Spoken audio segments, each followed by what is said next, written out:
Alrighty. Hello, everyone. Welcome to another video regarding the Independencia, the Tier 10 Pan-American aircraft, light carrier that's being in testing now. This is the public test server. She is still undergoing some changes, and we won't be seeing her on the live server for testing probably until next patch. So before we get into it, I want to go over the carrier just for a little bit in case we forgot what she has. She is a light carrier, once again, another ocean class. She has a funny gimmick where she has the, like the other Pan-American ships in the game, she has the combat instructions, and in this case, it will be charged by successful bomb hits and rocket hits. It will significantly improve the aircraft restoration time while it is active, and it is going to be important because just like how Essex is, two of her squadrons are, in this case for the bomb and rockets, they are tacticals, so they will be charged at a certain amount of time. Meanwhile, her torpedo bombers are her only standard squadron. But with these torpedo bombers, they have very powerful torps, but the restoration speed is, I believe, second slowest in the game. So, outside of things like the FDR, and her starting capacity is very low. So this basically is a carrier where you want to make sure that you land your bombs and rockets to get the combat instructions charged up and going pretty much for the entirety of the game. That will be the make or breaking factor for this carrier in terms of performance. And doing this will mean that you can start restoring your torpedo bombers. And that means that for mid game and late game, you will have consistent squadrons to use and damage to deal with the enemy ships. There was a change that they added at the very end, I believe like a day after, for the devlog. In this case, it is the added clarification for torpedo bombers that starting amount of aircraft on deck is 5, but the maximum is 16. At first, we thought that she would start out with all 16 planes, but they added this a day after.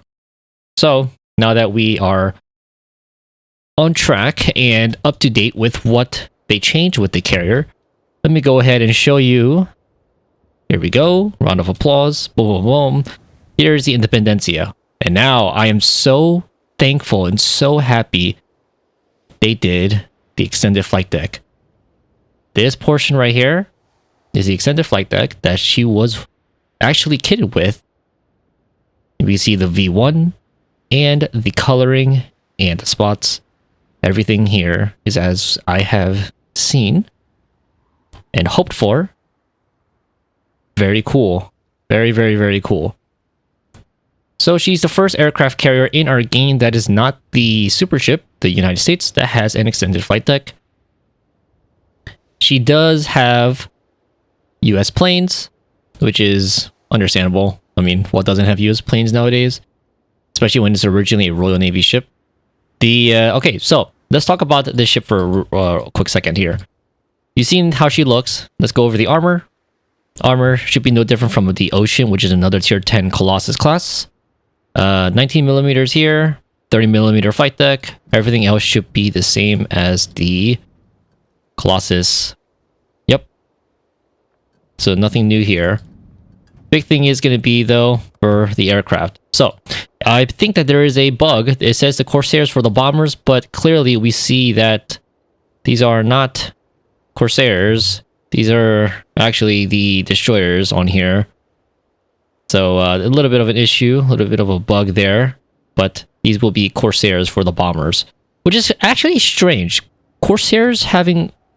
Usually in World of Warships, we would have the Corsairs as attack squadron, but in this case, they have bombs. So we'll see what happens there. But yeah, we have the Bearcats for the attack squadron, and then the destroyers, as expected, for the torpedo bombers.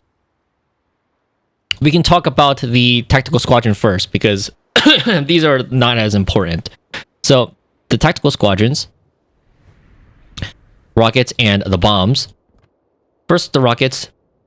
33 millimeters of pen, 7% fire damage with 8 rockets total. So that's 40 rockets because you have, I believe, 5 planes. Yeah, 5 planes that in your attack squadron. The 5 planes regenerating with the full build, regenerating at 81 seconds. So 40 rockets, 33 millimeters of pen, 1800, Let me compare these rockets to another carrier that we have, because I want to double check.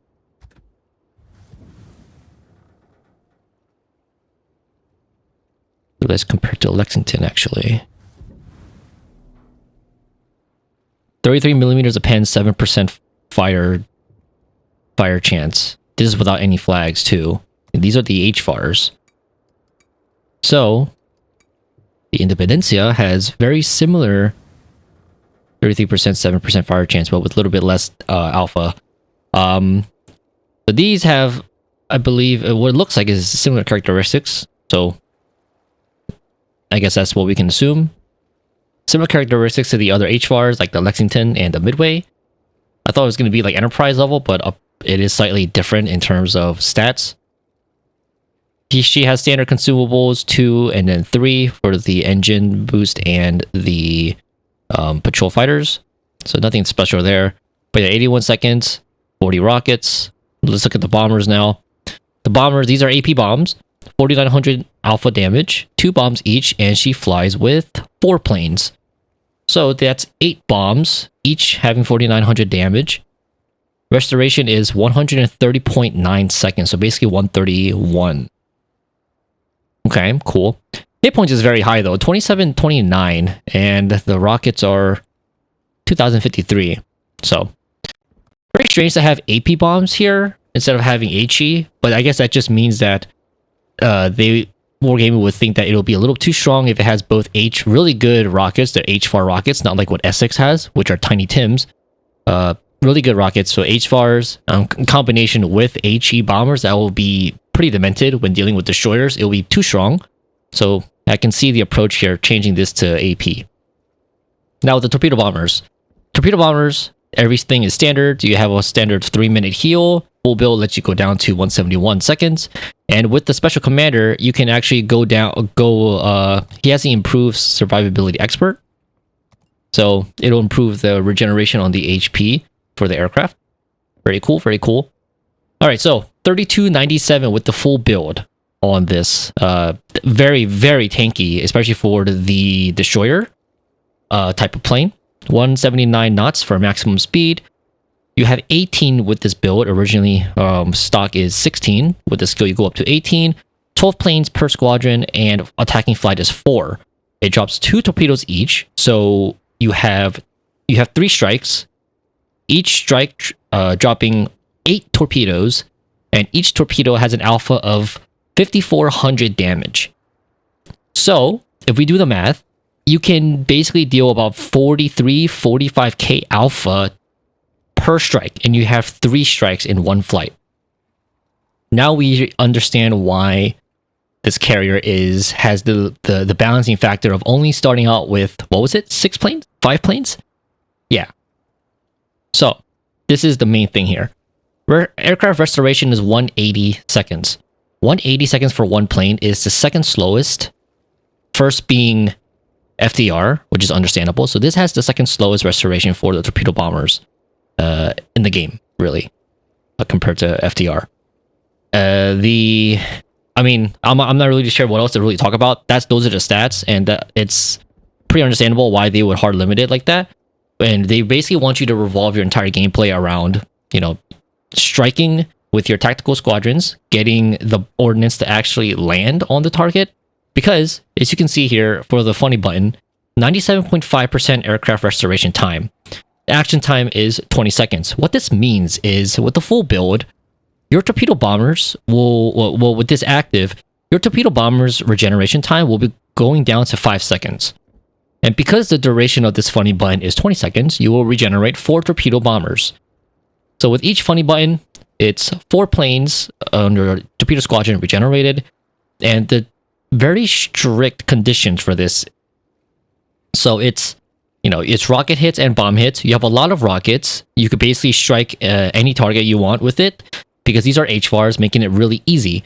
The AP bombs, though, because you only drop 8 bombs, and these are AP, is basically a hit or miss.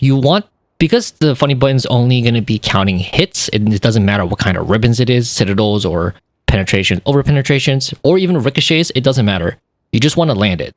So what I'm seeing here is HFARs have a flexibility for either using it on a destroyer or a cruiser, but the safest target will be striking a battleship because you want as many hits as possible. For bombs, you have to land it on a battleship or a large cruiser that's not very mobile, because if not, you will miss. 8 bombs is especially for AP bombs. I don't really know how the striking is going to be, but it's generally going to be, if it's anything like a Enterprise, then it's going to be really weird. But yeah, the conditions is 90 seconds before the progress starts depleting, and every tick will lose 5%. So that's the whole gameplay here. We can at least see the carrier now, see how she looks. Very pretty. I love the color scheme. So let's take a look at the alternate color scheme of this. She only has one because there actually is no camo right now. So I wonder how her special camo will be if she ever gets one, or if it's just going to come with this. Probably going to work on this later, but this is the camo-less version, I'm assuming. And it looks really good. It looks really, really good. Such a unique style of flight deck, honestly, but yeah. Short little quick video, 10 minutes I think, going over the Independencia. Let me know what you guys think. I think it is a very cool carrier. I honestly wonder what kind of resource she will be. We just had a Research Bureau ship, which is the Ocean. Okay, we have 2 steel carriers. We have 2 coal carriers. So some in the air, what she'll be coming up for. I am excited. Very, very, very excited. I think she is very gimmicky, but also very, it might be fun. Who knows? I actually lost interest in the Ocean already because I didn't like how jets don't deal with destroyers or pretty much anything other than large ships in general. Very boring to me. So we'll see how this goes. Let me know what you guys think about the carrier. I'll see you guys in the next one. Thanks. Peace.